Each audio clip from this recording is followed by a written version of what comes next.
This stock of rosewood, it's been stored out of the weather on top of Mistress, waiting patiently to be used. I really need to get a straight edge on this plank. 60 by 45 millimeters rosewood, that is strong. I just love working with this rosewood and making things. So as you saw, I was using this straight edge to get an angle cut on each piece, and head scratching, thinking, where does this piece go? I have no idea what has happened to that. Who knows what happened?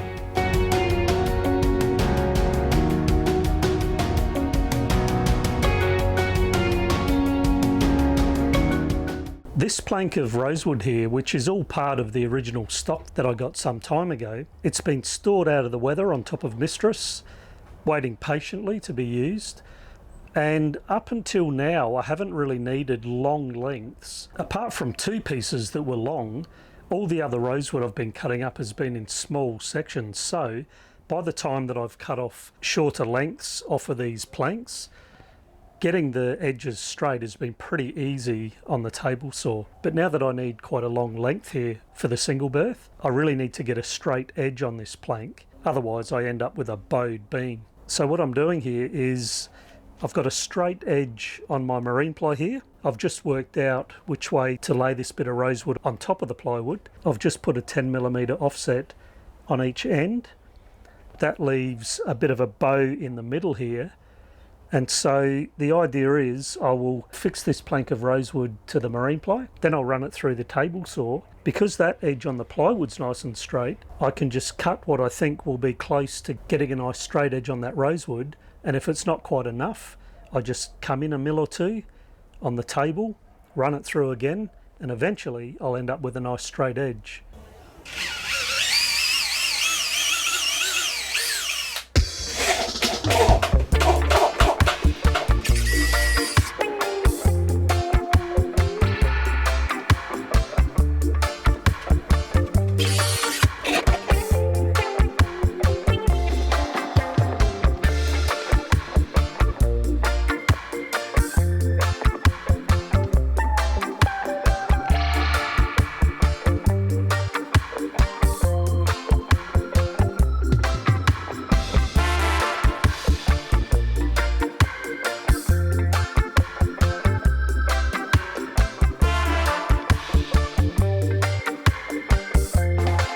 The ply overhanging is 10mm at this end.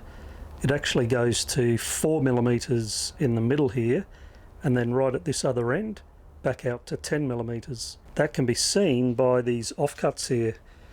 This is about 4mm at this end, which runs out to nothing there, as you can see. There's a gap in the middle where the blade was touching the plank, but not enough to create offcut. Back to nothing at this end,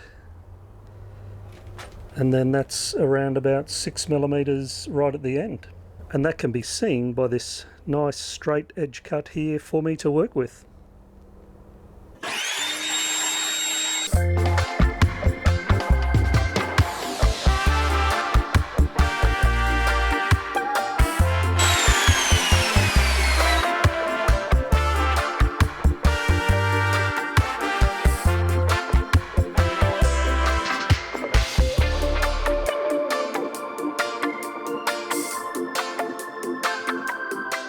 And so here we have a lovely rosewood beam.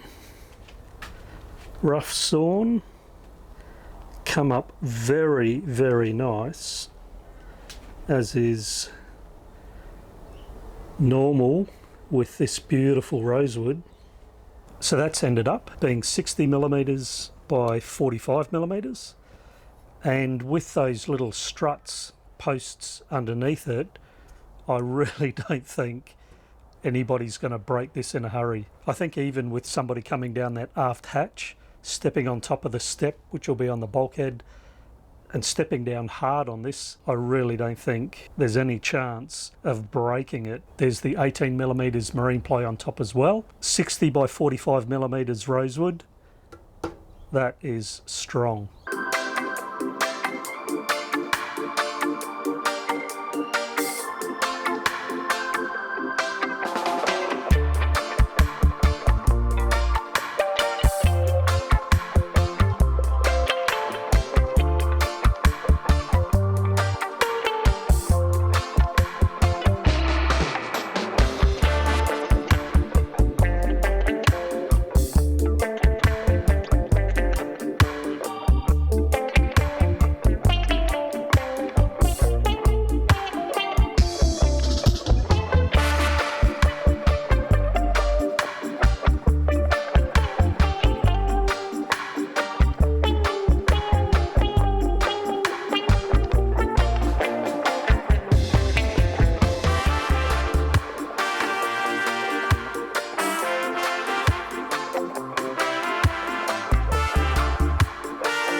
rosewood cut up for all these many different size bearers is working out well.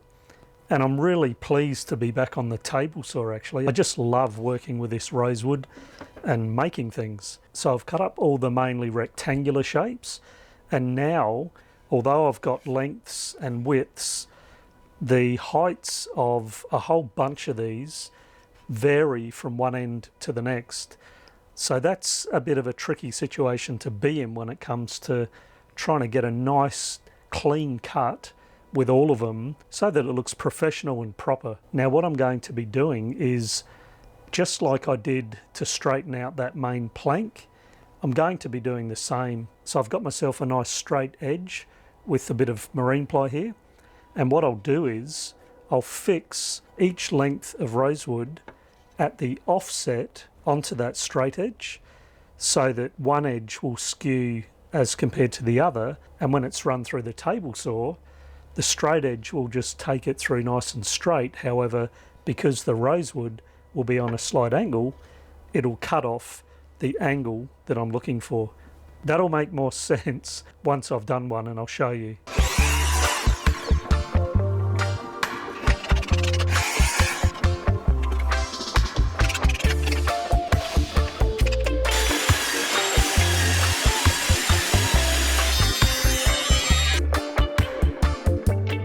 So here I am, back in the shop the next morning, ready to cut up a lot more timber. I was actually reminded that on coming in with a nice clean floor, it reminded me of my wood machining and cabinet making days, where every afternoon you had to sweep the shop clean so that it was nice and clean for the next day. And as I've always said, I have no problem getting on the end of a broom and cleaning. Also, as I say, if there's a job to be done, I'll do it. And so in order to get these pieces cut at tapering angles, there's some 20 to do today, and there'll be more ahead. So what I've done is, because that bit of plywood is now parallel, by making a mark on each end at the right measurement, I can then line that up with the edge of the plywood, drill a couple of pilot holes, put a countersunk screw through the ply into the work to hold it still on those marks, and then after setting the fence at the width of that plywood and running it through, it'll cut each piece the width of that bit of plywood. So put simply, by lining up the pencil marks with that bit of ply and fixing it to this ply, after running it through the table saw, it'll be cut at those marks, which will give me my tapered piece. That's the quickest idea I've come up with. But of course, if anybody out there has a quicker way to cut things at a tapered angle with the tools that I've got, keep in mind, by all means, sing out, let me know, and let all of us know.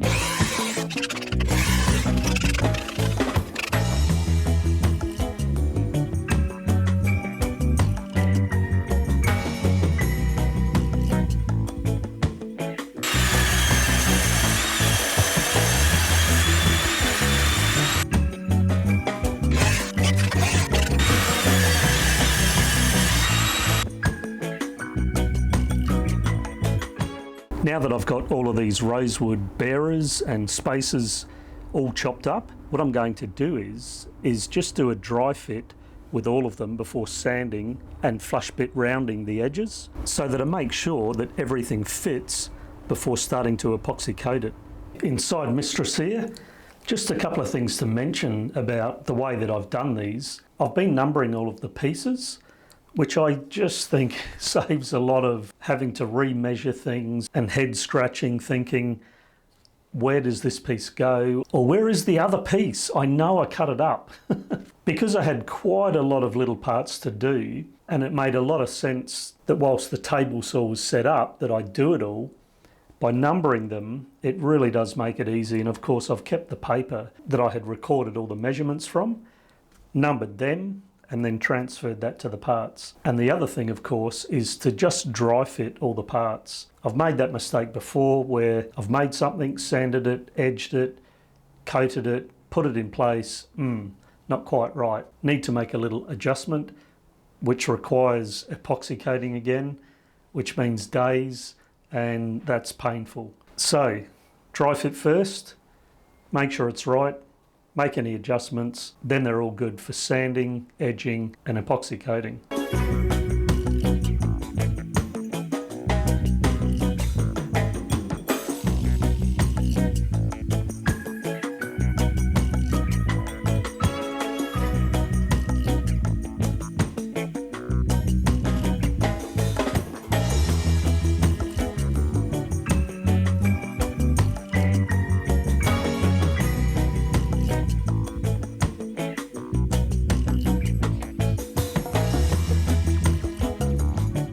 And here's a great example of why to do the dry fit. The starboard side here, a treat, come up really well. All of those bearers are bang on, and I'll show you what I mean in a moment. Unlike the starboard side here, well, I can't be too hard on myself. Everything is good except for one, well, it's two pieces actually. So with every bearer, when I get this end, for example, put it up to the edge of the bulkhead, the same with all of them.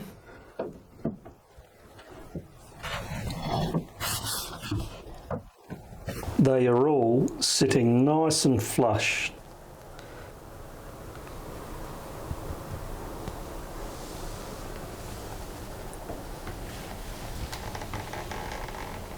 So starting at the aft end there, that first one is sweet, nice and level at the top of the bulkhead.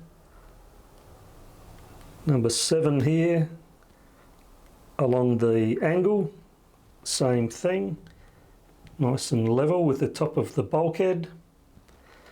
Jump number 8, number 9, same thing, nice and level. That just will actually push down when it's fixed. Number 10 and number 8, I have no idea what has happened to that. To look at the angle from here down to here is extreme, and I have no idea why I didn't pick up something that was fishy with those to see that there was such a difference. I don't know. Anyway, so as I say, it's good to check, good to dry fit. I'll be able to trim those down with the heights. Thankfully, they're too big and not too small. Who knows what happened. And all of these little bearers for this little return saloon seat fit a treat, both the bottom panel and the top one. For those who watched the episodes where I was getting these tanks fitted, this port tank was tricky to say the least. So I had to get a little bit removed from the length just to get the tank installed, which of course has left a gap. And so these 3 pieces, alternating lengths, what I'll be doing is I'll be passing those down the width of the tank. They'll actually be screwed and glued to this piece here later once they're fitted, and that will just be a stopper so that the tank can't move between the fore and the aft bulkheads. And likewise at the outboard end of this port tank there's a small gap, so that's what this piece is for. I will actually pass that down with some fix 15 so that it doesn't move anywhere. I didn't have that problem with the starboard tank, thankfully. That's a very snug fit. There's more good timber machine work in the next episode, everybody.